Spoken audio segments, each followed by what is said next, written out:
Hey peeps, Curse Curator here, again with some more lovely retro web. In today's episode, we have Sliders. So if you don't know what Sliders is, it was a show that aired between 1995 to the year of 2000. So, to describe the plot, it basically follows a group of travelers as they use a wormhole to slide between different universes. That's the whole entire plot. Basically, the protagonist named Quinn, his whole goal is basically to get back to his own reality, and that's the entire show's plot. Honestly, each reality has their own thing going on, and some of them are kind of scantily detailed, while others are very detailed. My favorite episode actually goes to the Elvis world. That one was really really funny. Though I did enjoy the Cold War world. That one was good too. So we have a nice lineup of sites for today. As you can tell, there's not that many up here because well, I decided not to do that many. This site over here actually has some links we actually use, so we will see some other sites. But as you can tell, this is the resolution is not made for a modern day. I believe it's about 800 by 600, but obviously we're not using that. But you can tell it's old because of Dune 2000 for the PlayStation. Jesus H. So I'm basically gonna explore these sites, read some stuff here and there, and that's the overall goal. This show actually ended with season 5, I believe, on a cliffhanger. I'm gonna be real. After season 3, I kind of stopped. I kind of stopped. I got kind of bored with it. That's just me though. Overall, I still enjoyed the first 3 seasons. But enough rambles. Let's see the characters in cast. We'll talk about them, for a bit here. So we have Clavant Derricks. Derricks began his career in theater, performing first with local tours before moving to off-Broadway productions. His hard work paid off when he won a Tony Award for his performance in Dreamgirls. His additional Broadway credits include such productions as Jesus Christ Superstar, Big Deal, I Have a Dream, and Your Arms Are Too Short to Box with God. On television, Derricks had starred in such series as Drexel's Class and Whoops, and had a recurring role on the Gene Wilder sitcom Something Wilder. He has guest starred on several series, including Via, L.A. Law, Roseanne, A Different World, and The Equalizer. I love The Equalizer. I am very excited about that one day. In film, Derek starred in Wes Craven's Carnival of Souls. In addition, he co-starred with Robin Williams as Lionel, the Bloomingdale security guard who befriends a Soviet defector in Moscow, on the Hudson, and was featured in Neil Simmons' The Slugger's Wife, with Rebecca de Mornay. Sorry, I couldn't see it all too well. He is currently recording a CD of original love songs, which will be available exclusively on the internet. Derek currently resides in Agora Hills, California. He plays as Rembrandt Crying Man Brown. He is basically the entertainer who is unwittingly caught in the momentum of the initial slide on his way to sing the national anthem at a local sports event. He's one of my favorite characters, and because he's just a dude, really, who got caught up in all this shit. I love that, especially considering he does appear in a good amount of the episodes, well, all the episodes, obviously, at least as far as I remember. He plays sometimes, some bigger parts, like he's like super big in one reality, and other times he's like not even there, or he's like very minuscule. Obviously, the protagonist feat has more relevance. I think I'm gonna read this side first, just so I'll go over this after. She plays so Curry Wooher. She plays as Maggie Beckett, an ex-military officer who enlists with the Sliders when her own dimension's Earth is destroyed. This probably occurs later in the series. I do not recall her. Laura's latest screen ventures are roles in very diverse films. Most recently, she was in Universal's romantic comedy Kissing a Fool, opposite David Schwimmer. Lakeshore Entertainment's Phoenix, starring Ray Liotta and Angelica Houston, and Touch Me with Michael Verton and Amanda Peet. Additionally, she will soon be seen in Sand with Dennis Leary and Norman Reedus. Hey, Norman Reedus! Undertaker's Wedding, opposite Adrian Brody and Kate Addington. I have, oh my god, I feel old. I've not heard Adrian Brody or Miss Addison in a long time. Carrie is currently shooting Without Gravity in Miami. Her many other film credits include the box office smash Anaconda with Jennifer Lopez and Jon Voight, John Singleton's Higher Learning, the disappearance of Kevin Johnson in Occasional Hell, with Tom Berenger, Sean Penn's The Crossing Guard, starring Jack Nicholas, Stephen King's Thinner opposite Joe Mantega, and Sex and the Single Man with Stanley Tucci and Ron Eldard. Eldard? I hope I said that right. Or will also be appearing as an angel in a new commercial campaign for 7-Eleven. The MTV Vixen turned feature film stars also focus on her true love, her music career. She currently has a new album, Shiny, out on the DP Records. What the fuck's a DP Records? I never. Oh my lord, these are things I do not know. Is that still a thing? Oh yeah, wait, no. So it's gone now. DP Records went defunct in 2003. Oh, that sucks. Okay. So whew, so I feel like I'm not gonna be reading much more of these because it's a lot, and I don't want to go for that long.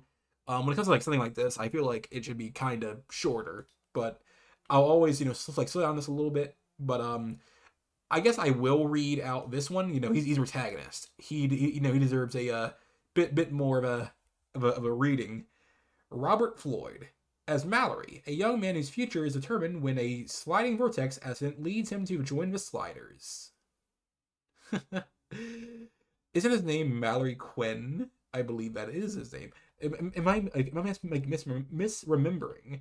Okay, so this is the original guy. In season 5, I guess this guy took over. Who knows? Most recently, Floyd appeared in a featured role in Godzilla. Oh, yeah. Okay. So I'll slow down a little bit so you guys can pause and read these yourselves. And go down to this one. In here. Ah, yes. The Professor. I love Professor Maximilian Arturo.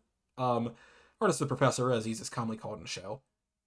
But anywho, I suppose we should check out. Oh, wait, they have downloads. Let's see if our downloads. I was like seeing if that stuff still works or not, So it's him introducing himself. We'll see.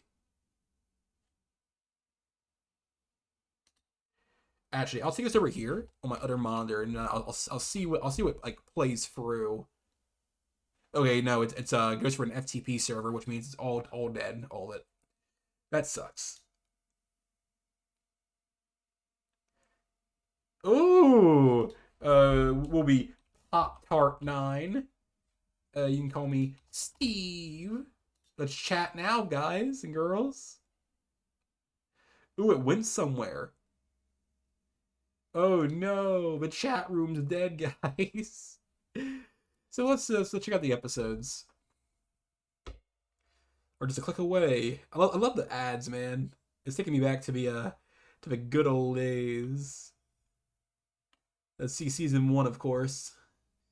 So this is the freaking pilot, of course. It's a 2-parter.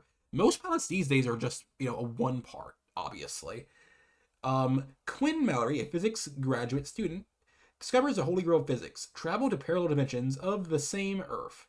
Excited by what he's learned, Quinn contacts his friend Wade Wells and Professor Arturo, and the two of them travel through the portal for what they think will be a 4-hour journey. Turning power too high, they accidentally bring passerby Rembrandt Brown with them. I do know it. I kind of wish I could show off the episodes. So if I remember correctly, one of the key things that basically allowed the protagonist to know where he was because of a squeaky door, to his home. It's not the door itself, it's like a gate, a squeaky gate. And he never considered that one day maybe his mom would fucking fix it. He never considered that. So that's a whole thing, and it pissed me off. It was so stupid. That's a spoiler, but that's just me. That's just me rage into the machine, if you will. Fever. I least involved a thing called the Q virus. Basically they had to like find like penicillin that like I believe the professor is working on that while the other characters are dealing with other damn things.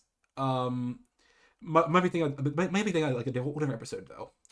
I'm probably thinking of a different episode of A Summer of Love, which is one where the world was basically, if I remember correctly, is in a perpetual state of the 60s, basically. Oliver North, the warmonger? Okay. Eggheads, the weaker sex. This is a world where women basically dominate every damn thing, and the how we view things is very much reversed in the modern day. Now that sounds great and all for the ladies, but apparently the men get treated way worse than apparently how our society in real life did them. That's something. It's very exaggerated. That's for damn sure. But let me check the time. About 11 minutes. 11 minutes in, so fucking far. Okay, we can probably get to a different site now. Hmm. This is more or less a very basic site where it kind of get all the information that was around at the time. Nothing that special, but it's great to have around. This site is actually still around, but it's not been updated in a long time. This actually probably would have been a better source for me to read out first, because it basically tells over the entire damn storyline of every damn thing. Um, I don't intend to read all this just because I don't see the point. As always, I will leave the link down below in a description. But you know what? Sure, I'll read a little bit here. So it first aired on Fox in the spring of 1995 in the United States, and soon was being shown all over the globe. The show recently ended its third season. Oh yeah, that's how you know this is old.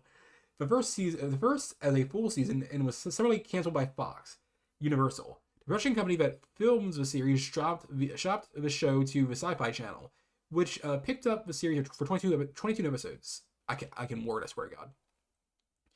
In addition to the 48 already created, and started showing selected repeats in March 1998, and the new episodes bowed in June 1998. I do know the last episode aired in February of the year 2000, though. That I do know. Um, I would like to read some articles, but what I will do for you guys, if you guys actually want to pause and read this yourselves, I will slowly go down a bit so you guys can read it, on your own time.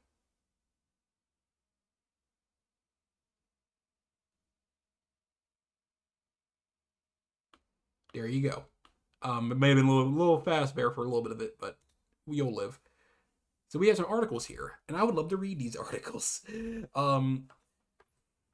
I suppose Life After Death. Actually, I would like to read this one. Ooh, this is a little longer, but that's okay. Life After Death. Jerry O'Connell and company slide into a new season on the Sci-Fi Channel by J.J. O'Neill. 1998, Sci-Fi Universe magazine, reprinted without permission, June 1998 issue. Ooh, little illegal. I see you, buddy. Okay. On a dark industrial stage, lit only by a cold strobe cycling in through a fan, a character known as Rembrandt, Clement Derricks, climbs onto a pepperette to help his friend and compatriot Quinn Mallory, Jerry O'Connell, operate a device that could save dozens of lives. But instead of helping, Rembrandt pulls out a knife. Quinn turns just in time to see it plunge. And both actors bust up laughing. It's just another day on the set of the cult hit Sliders. This is 1995 debut on Fox Network. This unique adventure series has charted a path full of words, of as many twists and turns as one of its episodes. The core story is about a group of scientists who slide from one alternate reality to another by way of artificially created tunnel called a wormhole. Despite naysayers, musical time slots, cancellations, and network jumping, Sliders series, Sliders of a series slides into its fourth season on the Sci-Fi Channel, which announced last summer the acquisition of a popular TV series. Three previous seasons, along with an order of for 22 additional episodes. The history of the show is that it gets canceled every season, and then it gets picked up somehow or some way, says Jerry O'Connell. In addition to starring as the Sliders' brave and brilliant leader, produces and directs the show. Since we don't have to cater to as broad as an audience as a major national network requires, we're getting pretty kooky this season. We have a lot of good quality science fiction stories, a lot of a lot like early Twilight Zone stuff. Okay, mini rant. I hate the damn Twilight Zone. I hate it. And so my reason is that the guy, in the opener for every damn episode, he always cracks something like wise pun that always ruins the entire fucking episode for me. And like, oh wow, maybe he'll have a kick out of that, and then you know it's gonna involve a damn kick somehow. The great thing about science fiction is that you can make a politically aware show without actually commenting on specific words. On political problems. Rod Serling was always commenting on the Red Scare without actually mentioning anything about communism or anti-red movements. We're a much smarter show this year. I think it has a lot to do with our new writers. We've got co-executive producer Bill Dial, executive story editor Chris Black, and writer producer Mark Zicree, all under the watchful eye of our boss, executive producer David Packenba. We have a really great team. So if you don't know, when this show came out, the Soviet Union was still a damn thing. So the Red Scare was still a damn thing. I believe. Wait, no. Let me correct myself. The Soviet Union collapsed in 1991. So the influence of the Soviet Union was still around, despite the fact it was gone by this standpoint. Sorry, I got my history mixed up there just a little bit. So yeah, the Russian Federation was, a thing at a standpoint. It's just kind of funny to think about when the show dropped. It was like 4 years prior when the Soviet Union collapsed. That is actually kind of crazy. O'Connell attributes the show's thriving fourth life to Sliders. Dedicated to a legion of fans, it's nice to have a strong fan base that keeps bringing the show back. Last season we were on Fox, and they would cancel us and pick us up. So this year we got picked up by Sci-Fi. It is a sci-fi show, and when you're on a network that caters specifically to a sci-fi audience, you can get a little wackier and crazier. So I'm having a lot more fun this season. When I got on the show, I had just graduated college. It was really all about, hey, I've got a TV show, and it was pretty much about picking up chicks. Now it's sort of a real job. I'm 23 now. I gotta hang up the party hat sometime. You're 23, buddy. You don't need to hang it up just yet. Very soon, no. Obviously. It makes me wonder on like these people who obviously are on this show and how they are now. Because if you don't know, this guy like, back then was 23, but now he's like 50 something. Like what? 50, 53? 50, 52? Something like that.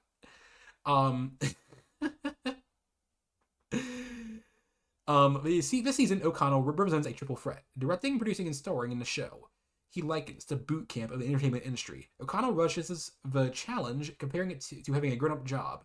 I can't goof around as much anymore. My social life is hurting. I'm not going out as much as I used to, but at the same time, it's nice.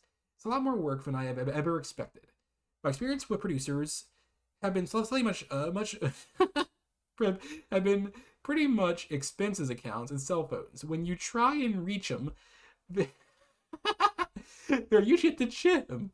So I thought it was going to be much easier, but I'm up to the challenge. You're here every day at 6. You're here for every shot, and you're faced with every obstacle a film program faces you with. So it's a great experience. I learned a lot, and it's fun.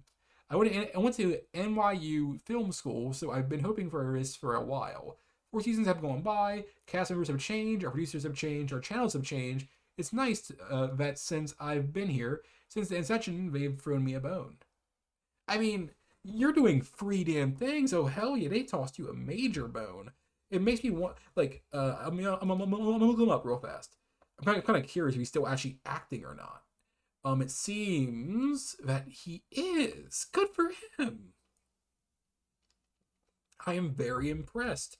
Um, so I think I'm going to stop reading here because this is quite long. I wanted to give it its due diligence, a bit, to get you guys enticed. Um, I need to slow down just a little bit because I'm very hyped and I'm talking a little too fast. So let me adjust for a second there. um, I will actually hold on. I'll be reloading that site just so I can actually copy and paste it all into the description once I'm done.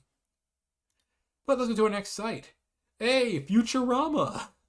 So this site was last updated in the year of 2006. Jesus. Ooh, I feel old. I feel old. So we have some reviews here. Some sound clips, which is probably all broken ongoing series. This okay. Let's see. Music to slide by. But let's see the critiques.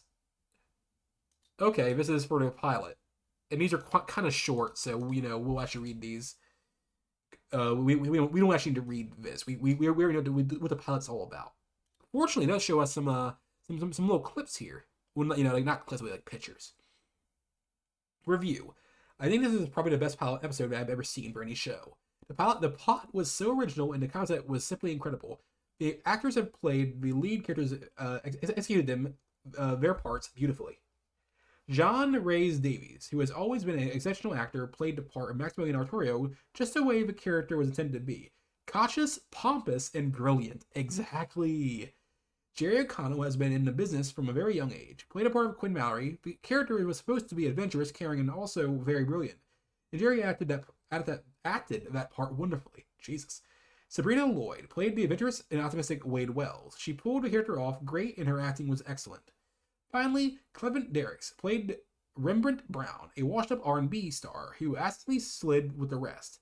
Derricks' portrayal balanced anger at the whole mess he was in with genuinely caring for the others.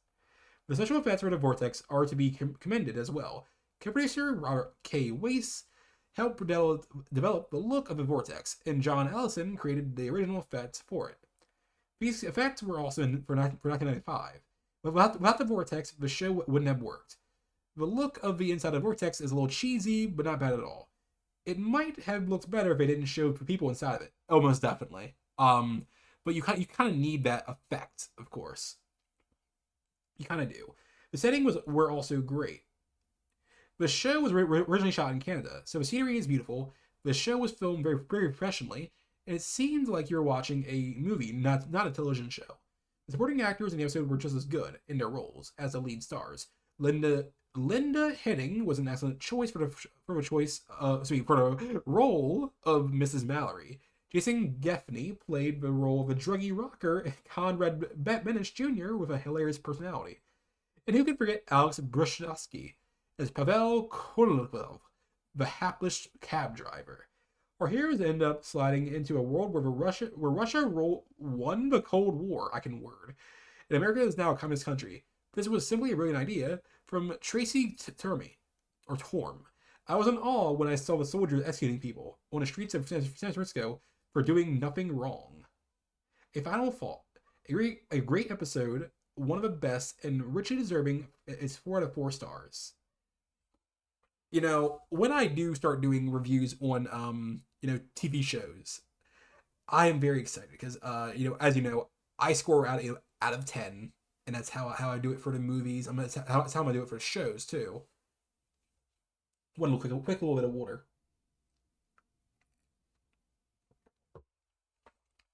We'll check the time.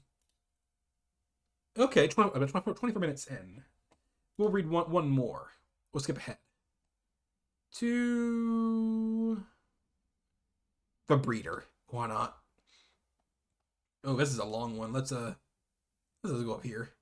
Eggheads. Might have been the actual same damn show. That's for damn sure.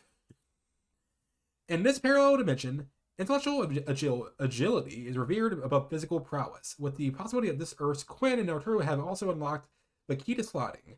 Are Quinn and Arturo assume the identities of their doubles? Arturo tries to repair a relationship with the love of his life, while Quinn is forced to compete in the scholarly equivalent of a Super Bowl.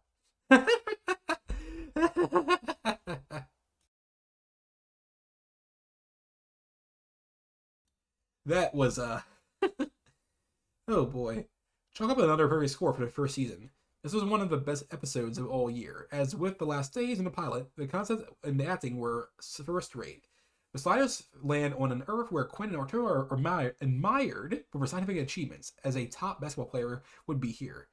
Autograph seekers and amateur photographers bombard them. Remy and Wade are not stars, and this was the only weak point of the episode, as it left them with nothing to do. Yeah, that happens sometimes. The little digging group learns that Arturo is the chairman of the university, and Quinn is one of the hottest players in a sport called Mind Game. Most importantly, the public here knows them as sliders. This makes them think they will be find sliding equipment at Quinn's house. They go there, but owing to a bank foreclosure, the basement lab is gone. Next stop, university. When they come up drive once more, Arturo begins to suspect that the doubles made up sliding as a pretext to flee the country. Quinn's teammates find him and excited and that he returned for the finals, but someone isn't very happy about it. Arturo was slapped with a divorce suit by his wife and tries to make up with her. John Rhys Davies does a terrific acting job in this episode, especially in the scenes with Christina, his wife, who back home has lost to a brain aneurysm. Quinn is forced to study up on the game and only pulls it off at the last minute. That night, a mobster visits the Sliders. A mobster visits the Sliders, who are living out of Quinn's abandoned home. On this Earth, Quinn owed the man $1 million. The man says that Quinn throws the finals, his debt will be erased. That if Quinn throws it, Jesus, missing words and every damn thing. Quinn cannot bring himself to throw the game. He cuts a deal with the FBI, then heads out onto the court.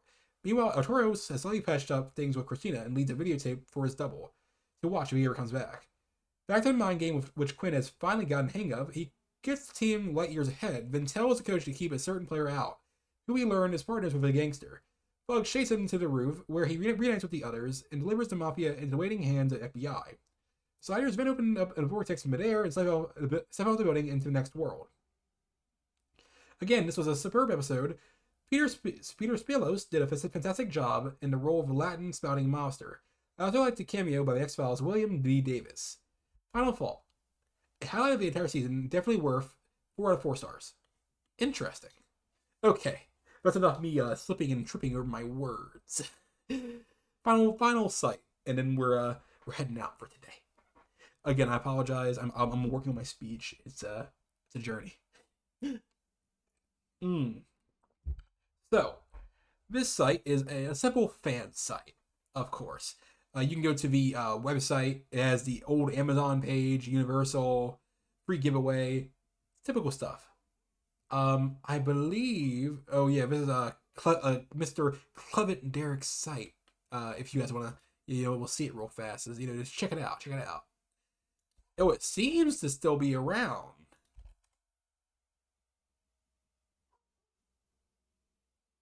Ooh, very fancy. Very fancy. I honestly didn't know it'll actually still be around or not. But fan fiction, actors, guest stars. Ooh, okay. You know what? Let's see a little bit of fan fiction. See what that's all about. Adam Horner's. Oh, these are fan fiction sites. Okay. Well, nothing wrong about that. I was hoping to stay on this site, but that's okay. Let's see. Communication, miscellaneous information. We won't go in there in case they actually reveal some of our personal information. See foreign language. See what it's all about. Ah. So those are for sites that actually include sliders from different countries. Very cool. Obviously I don't speak French, so I'm not going to go there. Let's see guest stars, and then if it has nothing, then I'll just pull out. There's the different sites. I don't really want to go around with those. That's okay. of course, I'll leave this in the description as always.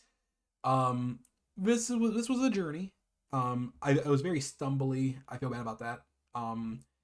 This will not be the last time I'll actually see like sliders. Of course, I'll be doing a review on the entire series in the future.